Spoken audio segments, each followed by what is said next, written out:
And good afternoon. Welcome into Market Talk as we start a brand new month. Hard to believe we're in the month of May already. It is Monday, May 3rd. I'm your host, Jesse Allen. Great to have you here with us once again. MarketTalkAg.com. That's our home on the World Wide Web. You can find us there, find all of our social media links, all the links to our streaming sources, our YouTube channel, our radio affiliates, so much more. It is all online, one-stop shop, MarketTalkAg.com.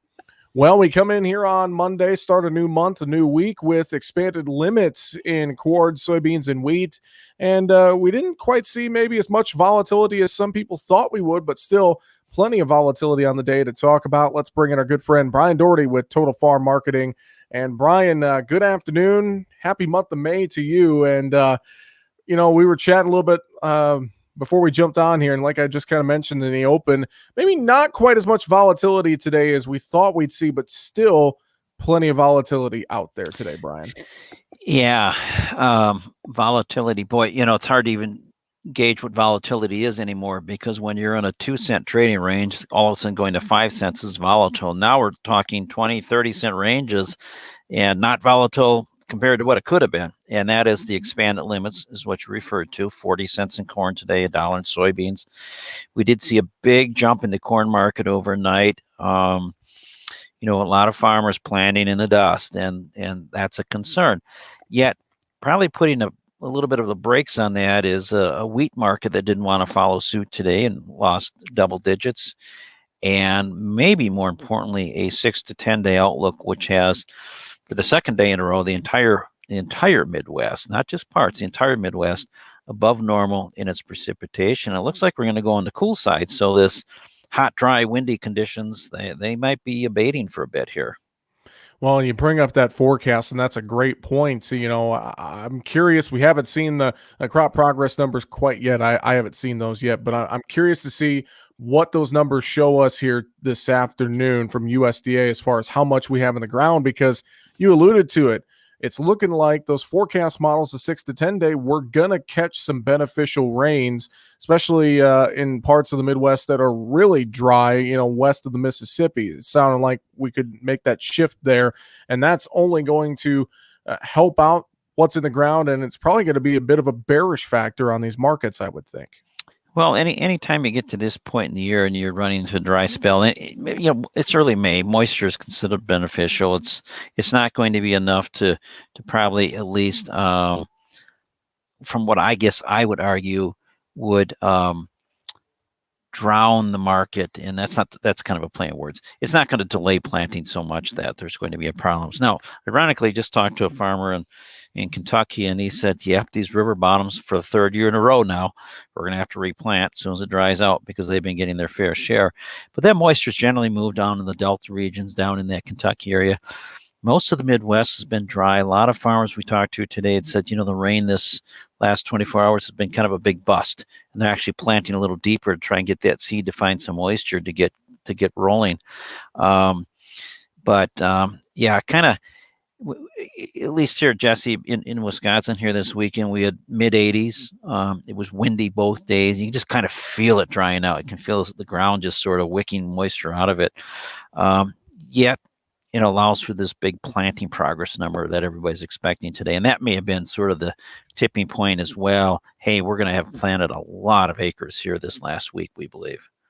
Well, and looking as well at today's numbers, July corn, that kind of withstood a lot of the profit taking we saw today. New crop November beans held solid, but that was really about it here today. Bryan, what is your take on just what we saw at the close? You saw probably some rolling out of May longs. May has a limited amount of time. The 14th of this month is the last trading day, and here we are, May 3rd already. And you've got big discrepancies between May and July. July is now where your cash bids will be based off of after first notice. A lot of them were already bidding their bids off of that. A lot of elevators were already. So May is relevant, but kind of becomes less relevant. So July does, and then the cash index prices. So you've got a really strong cash market now. So I don't want to downplay that. When we look at the cash index prices, we're talking about the exchange publishes, the Minneapolis Grain Exchange did this years ago, where they publish a large number of elevators. And so you basically get an idea what the cash price should be. So when I look at the corn index right now, as an example, 691.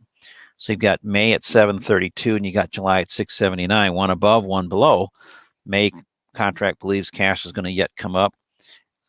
July is holding underneath that yet. It's not quite there. We see the same thing in soybeans. When you look at the national index there, you've got 1541. You've got May beans at 1560 and July at 1524. So really high prices, just trying to get to find a little bit more around where that cash price is likely to end up here in the next couple of weeks. Well, another factor we're watching in this market trade too is South America. Brazil forecasts come out here over the weekend and into today. Still bone dry, looking like to the middle of the month, and that seemed to be the supportive factor early on through the overnight and into this morning. And I'm wondering, if that planting number comes out this afternoon, maybe a little less than expected, or if there's a change to the forecast here in the U.S. I wonder if that Brazilian issue is going to take over as kind of the leader again for our grain trade, Brian. Well, it seems like the money's been betting on it. It was willing to buy into the end of last week. So Friday was a huge update in the markets, if you might remember. Then Sunday night follow through. So to see it set back necessarily from these massive gains.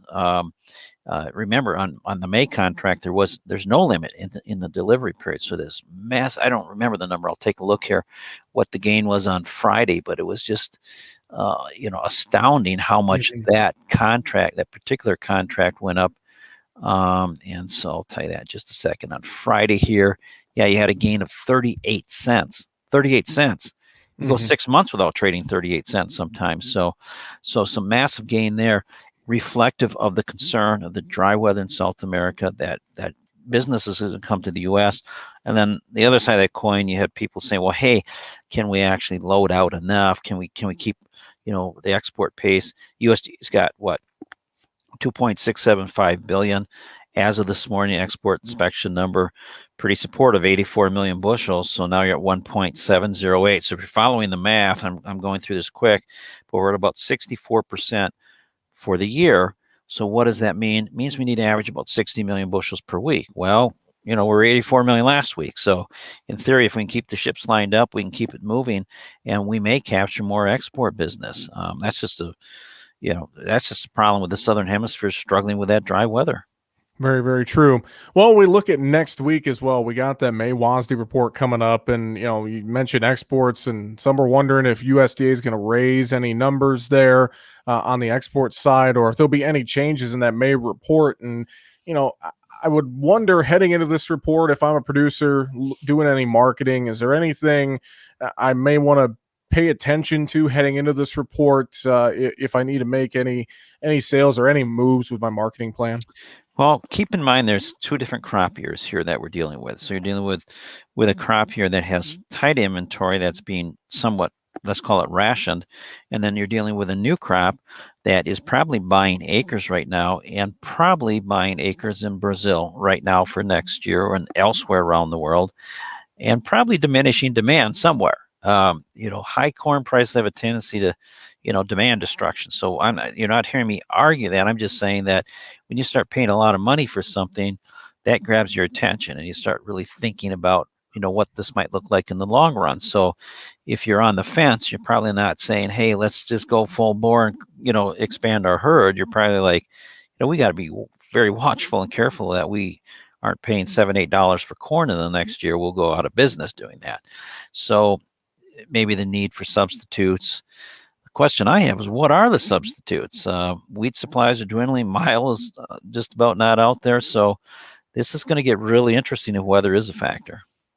Definitely very true. Let's flip our conversation over to livestock. Hogs today finally breaking through that resistance level at that 110 mark. Really strong closes there. Is this a sign of us shooting out to the top side here, or is it maybe just we finally broke through that resistance and now we're leveling off? I don't know how you don't kind of read it as a breakout. We had a kind of a challenging close on Thursday down. So it was a little disappointing. The bulls came right back, bought it hard on Friday, big update, and then gapped it higher today. meaning they're willing to pay more than even the highest price on Friday. So the charts look very friendly today. If you're a chart person, you got this real textbook uptrend now with a correction in it. You take the distance of the correction, kind of flip it over, probably get another $3 objective higher, maybe more to the top side. So a very strong technical day today. Did leave a gap, may backfill that at some point, but right now this is a really strong day.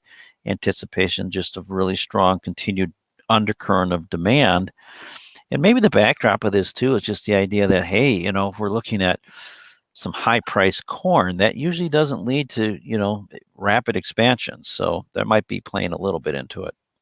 And I would think if I'm a hog producer, an independent hog producer out there, seeing us break through these resistance levels, if they haven't, maybe market some hogs at some of these summer levels possibly, and leave that top side open. Would that be something you would agree with, Brian? I would. We've been kind of talking about in an uptrending market, one of the things you try to do is let the trend run.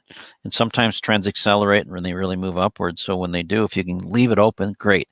Otherwise, being a good marketer, you always want to be prepared. And part of that preparation is, well, what happens if prices don't run up? What if they fall over? What if they accelerate downward? What if they crash? What can you have done? So our argument, or my argument in that case, would be utilize your put option market in an uptrend. You buy the put, you're basically buying an insurance policy against lower prices on the futures market. So you're establishing a price floor, and if prices continue upward, you will lose the premium on that put because there's a limited amount of time, however much time you buy, but it could go to zero, but it's a fixed risk. On the other hand, if prices hold or move higher, you're benefiting from your unpriced, and that's your cash. That's your cash hogs, or if you're a corn producer, cash corn, cash soybean. In this case, we buy puts and hogs. Cattle held together okay today, despite the choppiness in the grain market. Cattle's been kind of taking it on the chin here. I mean, for the most part, we saw an okay day in cattle here on Monday to start the week. But any thoughts you have for our cattle producers soliciting in today? I'd say just be patient. It was a mixed day. You had pressure on your front month in June and then strength in your back month. So some bear spreading there. We've been disappointed in the front months because of the packer margins have been so aggressive, so strong, that we were hopeful that maybe by now we'd start to see a little bit more competitive bidding, a little bit more fight for cattle. But the product has to move. The grilling season is here; it's upon us. We just don't see a kind of a downside to cattle, but it's disappointing that they're not making the upside yet. We still look at those fourth quarter. We think it's right. You look at February, December 126, that can get to 130. February 129, next April 131. The vote is right on that. Tighter supplies, higher prices down the road. Expect, hopefully, that COVID's just in the past. It's not even a factor. All restaurants open, everything a go.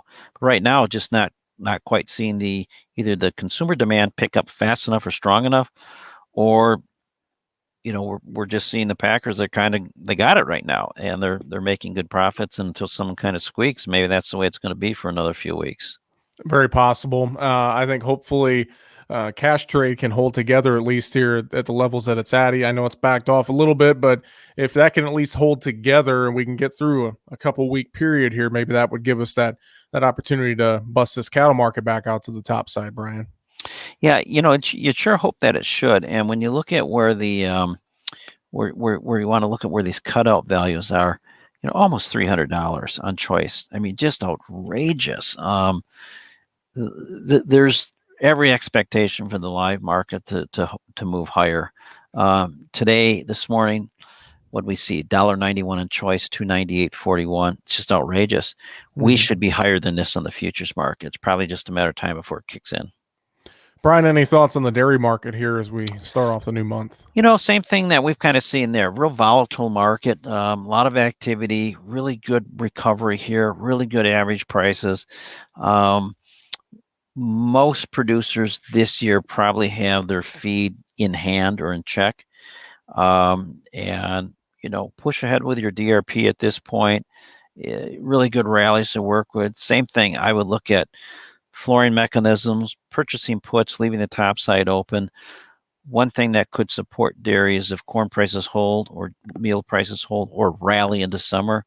Now you're talking about some really high input costs as farmers try and plan their quarters in their next year.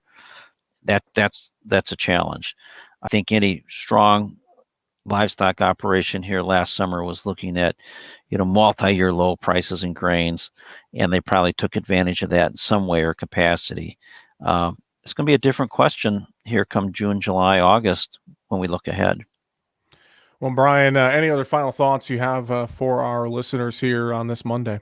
I think the last thing I'll focus on is just back on this December corn, 563, where it finished today. The last 2 weeks now, last week and then this week overnight, rallied above 575. You kind of really think about what that could mean, because we're thinking that the USDA's March estimate was low. Prices have gone high enough to encourage farmers to plant more. It's been generally dry. Planting's gone fast. Usually, if you're kind of dry, you get more corn acres anyways, if there's a good price. So my thinking or expectation is that, until you get enough weather, and I don't know if you can get enough weather on May 3rd here in the U.S. to really propel the new crop higher. I'd probably look pretty hard at puts, though, putting that floor in, leaving that top side open. So I think this week it's the focus on new crop corn and soybeans. Look at put options. The trend is up. Leave the top side open, but the trend doesn't have to. If you study these markets historically, March, April, May, a lot of times that's about it. So we may be hitting that yearly high, especially if weather takes a turn for the better. Definitely. Well, I know folks can reach out to you at totalfarmmarketing.com. They can find the phone number to give you guys a call. And I know you and the team there, you're got that old school approach. You like a phone call to chat with people. Yeah, and we've got all the modern technology as well, but boy, nothing better than a quick conversation to really get not only, the language out there, but the feel for it. What's on a farmer's mind? How's he feel about things? Where's his risk tolerances? If he's nervous, is he feeling good? We can kind of hone strategy around that. Definitely. We'll give them a call. Check them out today, 800-334-9779, or visit them online, totalfarmmarketing.com. Bryan, appreciate the time as always. Thank you for joining us, and we'll talk to you next week. My pleasure. Thank you, Jesse. Bryan Doherty with Total Farm Marketing, our guest today here on Market Talk. Find us online, markettalkag.com. It's been the Monday, May 3rd edition of the show. I'm Jesse Allen.